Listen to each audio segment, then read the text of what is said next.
Hello, fellow mathletes. Today we will take the derivative of sin x, and prove that derivative of sin x is cos x. So let's. I've already solved the proof. To keep this video very short, I'll just explain the steps verbally along the way. So let y is equal to sine of x. So we can, if y is equal to sine of x, then if x changes by a very small amount, partial x, then the value of sine of x plus partial x will also change by a very small amount. Let's call that amount partial of y.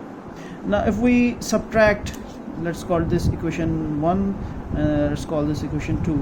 Now if we subtract 1 from 2, it becomes something like this: y plus partial y minus y, and sine x plus partial x minus sine of x.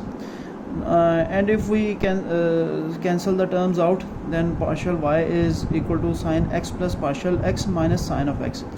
Now we know that from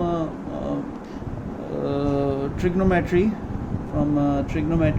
that sine p plus q is equal to 2 cos p plus q divided by 2 multiply sine p minus q divided by 2.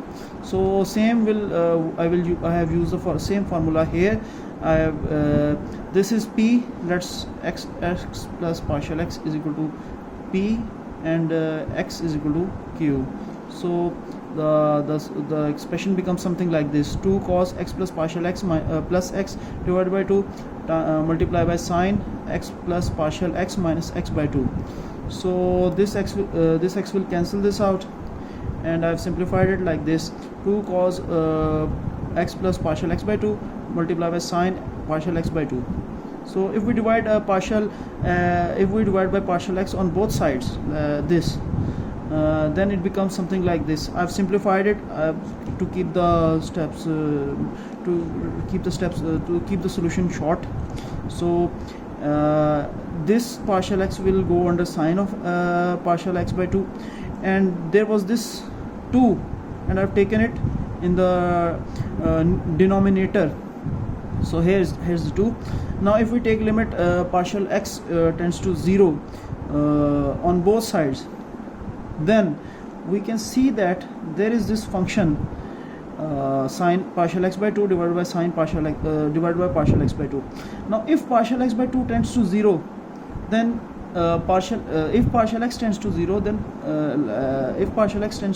partial x by 2 also tends to 0. So, and we know that from sandwich theorem that sine 0 over 0 is equal to 1. So we will just, it's very simple now.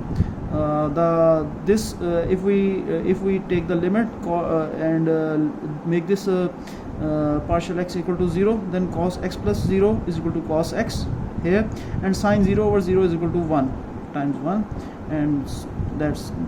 and which leaves us with dy by dx is equal to cos x times 1. When we have applied the limit, it is important to note that when we have applied the limit partial x tends to 0, then this partial becomes very, very small, and we call it the derivative. We call it the differential.